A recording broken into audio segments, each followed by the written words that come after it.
আমার ছোটবেলা থেকে এইম হচ্ছে উলামায়ে কেরাম হবে বিশ্বের সবচেয়ে ভিআইপি, যারা মাদ্রাসার অধ্যক্ষ, মুহাদ্দিস, মুফাসসির, মুফতি, মসজিদের খতিব, তাদেরকে পুলিশ প্রটোকল দিয়ে নিয়ে যাবে, তাদেরকে সবচেয়ে ভিআইপি জায়গায় রাখতে হবে। সেদিন ঢাকার জাতীয় প্রেস ক্লাবে আমাদের রইস হত্যার বিচারের দাবিতে যে প্রোগ্রাম হয়েছে, বাংলাদেশের সমস্ত মিডিয়ার সামনে আমি এই কথা বলেছি যে আলেম উলামাকে ভিআইপি প্রটোকল দিতে হবে, পুলিশের ভাইদের প্রটোকল দিতে হবে, সেনাবাহিনী দিয়ে প্রটোকল দিতে হবে। কারণ আমাদের দেশের যত পজিশনকে আমরা চেয়ার দেই, যত পোস্টকে আমরা স্টেজে চেয়ারে বসাই, এই পোস্টগুলো মানুষ বানিয়েছে। আর উলামায়ে কেরাম যেই মিম্বরে জুমার খেতাবত করে, যেই মিম্বরে পাহারা দেয়, যেই মিম্বরে দাঁড়িয়ে দায়িত্ব পালন করে, এটা দুনিয়ার কোনো মানুষের বানানো দায়িত্ব নয়, দুনিয়ার কোনো মানুষের দেওয়া মিম্বর নয়, এটা রাসূল আরবি সাল্লাল্লাহু আলাইহি ওয়াসাল্লামের দেওয়া মিম্বর। কথা বলেন ঠিক কিনা? আল্লামা দোস্ত মোহাম্মদ আল কাদির রহমতুল্লাহ আলাইহি তেমন ব্যক্তিত্ববান একজন আলেম ছিলেন। যদি বলেন যে আলেমের মধ্যে ব্যক্তিত্ব ছিল, আল্লামা আজিজুল হক আল কাদিরি রহমতুল্লাহ আলাইহি ব্যক্তিত্ববান আলেম ছিলেন। খতিবে বাংলা আল্লামা জালালউদ্দিন আল কাদিরি রহমতুল্লাহ আলাইহি ব্যক্তিত্ববান আলেম ছিলেন। শেরে মিল্লাত মুফতি উবাইদুল হক নাইমি রহমতুল্লাহ আলাইহি ব্যক্তিত্ববান আলেম ছিলেন।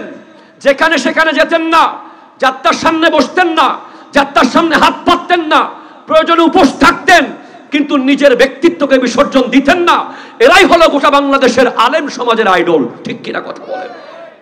আজ আমরা ওনাদের থেকে সেই ব্যক্তিত্ব শিখেছি। উনি গোটা জিন্দেগি ওনার আব্বার শুকরিয়া করেছেন, আল্লাহ শুকরিয়ার পরে আজ উনি যাওয়ার পরে ওনার সন্তান ওনার বাবার শুকরিয়া আদায় করছে। এটাই হচ্ছে নিয়ম।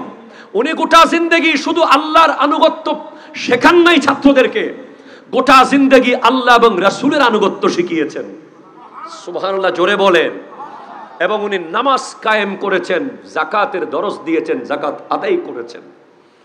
আমি যেখান থেকে এসেছি, কুল হাবিব আপনি বলুন, হাল ইয়াস্তাবিল্লাযীনা ইয়ালামুনা ওয়াল্লাযীনা লা ইয়ালামুন, যারা জানে আর যারা জানে না তারা কি এক? এই আয়াত আমি প্রথম ভালো করে পড়েছি গাজীপুর BMTTI, বাংলাদেশ মাদ্রাসা টিচার্স ট্রেনিং ইনস্টিটিউট।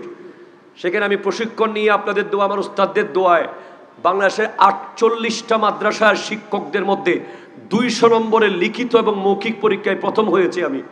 সেইখানে গেইটে লেখা আছে, কুল হাল ইয়াস্তাবিল্লাযীনা ইয়ালামুনা ওয়াল্লাযীনা লা ইয়ালামুন, হাবিব আপনি বলুন, যারা জানে আর যারা জানে না তারা কি এক? এই উত্তর হলো তারা এক নয়। আল মিকবাস ফি তাফসির ইবনে আব্বাস, রাইসুল মুফাসসিরিন, আমার নবী সাহাবা হযরত ইবনে আব্বাস রাদিয়াল্লাহু তাআলা আনহুমা, ওনার কিতাব মিকবাসের মধ্যে এসেছে, যারা জানে তাদের উদাহরণ হলো আবু বকর সিদ্দিক রাদিয়াল্লাহু তাআলা আন, আর যারা জানে না তাদের উদাহরণ হলো আবু জাহাল।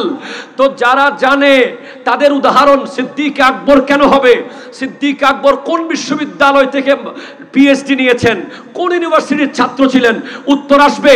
উনি কি জানতেন? উত্তর আসবে। উনি আমাদের দেশের ফিজিক্স, কেমিস্ট্রি, বায়োলজি, জিওগ্রাফি এসব জ্ঞান জানতেন কি জানতেন না?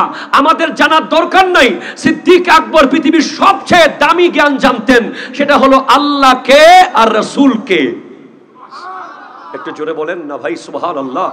সিদ্দিক আকবর রাদিয়াল্লাহু তাআলা জানতেন নবীজি কে, নবীজির জাতটা কি, এটার প্রতি তাজিম কতটুকু করতে হবে, এটার নবীজির জাতে পাকের প্রতি মোহাব্বত কেমন রাখতে হবে, এটার প্রতি ঈমান কেমন দরকার, আল্লাহ রাব্বুল আলামিনের ওয়াহদানিয়ত কি, আল্লাহর উপর ঈমান কি, জানতেন জানতেন জানতেন। তাই আমার নবী স্পষ্ট জানিয়ে দিয়েছেন, আবু বকর ওয়াজিরি ওয়াল কায়েমু ফি উম্মতি মিন বাদি ওয়া উমরু হাবিবি ওয়া হুয়া ইয়ানতিকু আলা লিসানি ওয়া আনা আনা মিন উসমান ওয়া উসমানুম মিন্নি ওয়া আলীউন আখি ওয়া সাহিবুল লিওয়াই। সিদ্দিক আকবর হচ্ছে আমার নবীর ওয়াজির, আমার নবীর পরে এই উম্মতের দায়িত্ব নিয়ে যিনি দাঁড়িয়ে থাকবে তার নাম সিদ্দিক আকবর। আমার দয়াল নবী স্পষ্ট জানিয়ে দিয়েছেন, লাউ কুনতু মুত্তাখিজান খালিলান গায়রা রাব্বি লা আত্তাখাস্তু আবু বকরিন খালিলা। আমি যদি খালিলিয়তের জায়গায় আল্লাহ ছাড়া অন্য কাউকে এতটুকু মুহাব্বত করতাম, ওই জায়গায় সিদ্দিক আকবরকে রাখতাম। আমার নবী স্পষ্ট জানিয়ে দিয়েছেন, আবু বকর তাজুল ইসলাম ওয়া উমরু খুল্লাতুল ইসলাম ওয়া উসমানু ইকলিলুল ইসলাম ওয়া আলীউন তাবিবুল ইসলাম। সিদ্দিক আকবর হলেন ইসলামের মাথার মুকুট, হযরতে ফারুক আজম ইসলামের গায়ের জামা, হযরতে উসমান যুন্নুরাইন ইসলামের গলার মালা, মাওলা আলী কাররামাল্লাহু তাআলা ওয়াজহুল কারীম হলেন ইসলামের ডাক্তার। সুতরাং সিদ্দিক আকবর রাদিয়াল্লাহু তাআলা জানতেন আমার নবী কে।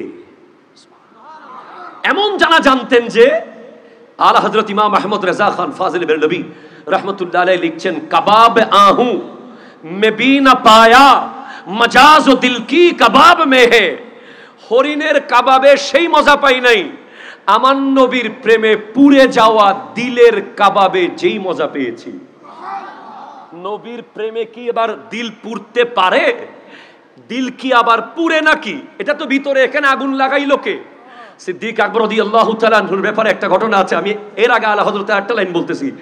आला हजरत फाजिल बेरलवी रहमतुल्लाह अलैह इरशाद करते लगलेन, ए इश्क तेरे सदके जलने से छूटे सस्ते, जो आग बुझा देंगे वो आग लगा देंगे। बोलছেন এ ইশক, ইশকে নবীজির মুহাব্বতকে সম্বোধন করে বলছেন, ও ইশক তোমার কারণে সস্তায় আগুন থেকে বেঁচে গেছি। সস্তায় মানে কম আমল করে। ও ইশক, যে আগুন জাহান্নামের আগুনকে নিভিয়ে দেবে, আমি আহমদ রেজা সেই আগুন লাগিয়ে দেব। সেটা হলো নবীজির মুহাব্বতের আগুন। এরকম আগুন কি লাগে কিনা? এরকম আগুনে কলিজা আবার পুড়ে কিনা? যখন সিদ্দিক আকবর রাদিয়াল্লাহু তাআলা দুনিয়া থেকে পর্দা, আমার নবী যখন দুনিয়া থেকে পর্দা করলেন, সিদ্দিক আকবর রাদিয়াল্লাহু তাআলা যেই বিছানায় ঘুমাতেন সেই বিছানা বরাবর ছাদের মধ্যে একটা কালো কালো দাগ হয়ে গেছে। মনে হচ্ছে কোনো চুলা জ্বলেছে, কোনো একটা আগুনের কিছু জ্বলেছে। হযরতে উম্মুল মুমিনিন আয়েশা সিদ্দিকা রাদিয়াল্লাহু তাআলা আনহাকে জিজ্ঞেস করা হলো, আপনার বাবা জানের বিছানায় মুখ বরাবর ছাদ কালো কেন হয়ে গেছে? এখানে কি কোনো আগুন লেগেছে? বলে না, আমার দয়াল নবী দুনিয়া থেকে পর্দা করার পর থেকে আমার আব্বা প্রতিদিন একটা নিঃশ্বাস ফেলে ওয়া মুস্তাফা বলে বলে, ইয়া রাসূলুল্লাহ বলে বলে, ওই নিঃশ্বাসে ধোঁয়া বের হতে হতে ছাদ কালো হয়ে গেছে। সিদ্দিক আকবর রাদিয়াল্লাহু তাআলা চিনেছেন এটাই এলম, এটাই ইলমে দ্বীন। আল্লামা নিজামউদ্দিন শাসি রহমাতুল্লাহ আলাইহি খুতবার মধ্যে বলে দিয়েছেন আলেমরা কারা। উসুলুশ শাসির শুরুতে আলহামদুলিল্লাহিল্লাযী আ'লা মানজিলাতাল মুমিনিনা বিকারীমি খিতাবিহি, ওই আল্লাহর প্রশংসা করছি যিনি মুমিনদের র্যাঙ্ককে বাড়িয়ে দিয়েছেন। কোটিপতি বানিয়ে না, গাড়ি বাড়ির মালিক বানিয়ে না, তাদেরকে কোরআনুল কারীমে ইয়া আইয়ুহাল্লাযীনা আমানু বলে ডেকে মুমিনদের র্যাঙ্ক উঁচু করে দিয়েছেন।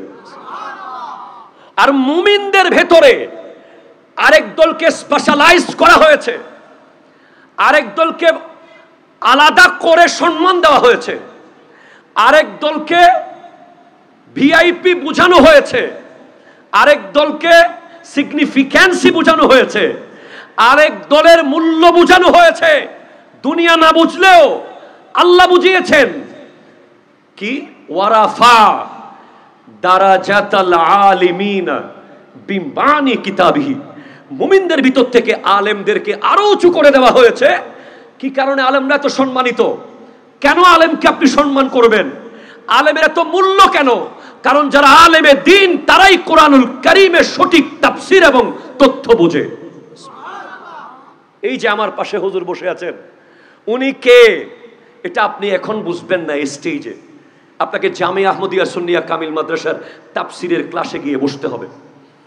যখন উনি একটা আয়াতের, আল্লামা জালালউদ্দিন সুয়ুতী রহমতুল্লাহ আলাইহি কি বলেছেন বলবেন, আল্লামা ইসমাইল হাক্কি কি বলেছেন বলবেন, সৈয়দ মাহমুদ আলুসি বাগদাদি কি বলেছেন বলবেন। এইভাবে করে একের পর এক আল্লামা জামি কি বলেছেন বলবেন, তাফসীরে কাশশাফ আল্লামা জামাখশরী কি বলেছেন বলবেন। একের পর এক তখন বুঝতে পারবেন যে একটা আয়াতের ভিতরে কত হাজার তথ্য লুকিয়ে আছে। এই কোরআন বুঝে বলেই মুমিনদের ভিতরে আলেমদের মর্যাদা আরো উপরে।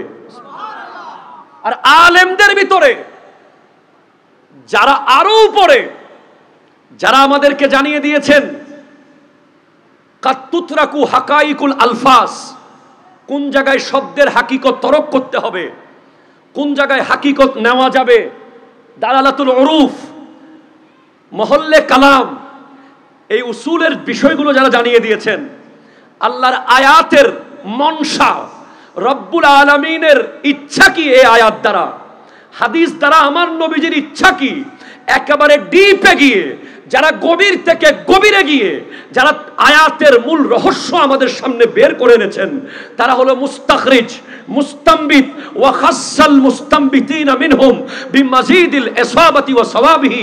আলেমদের ভিতরে আরো স্পেশাল হচ্ছে ইমাম আবু হানিফা রাহমাতুল্লাহ আলাইহি।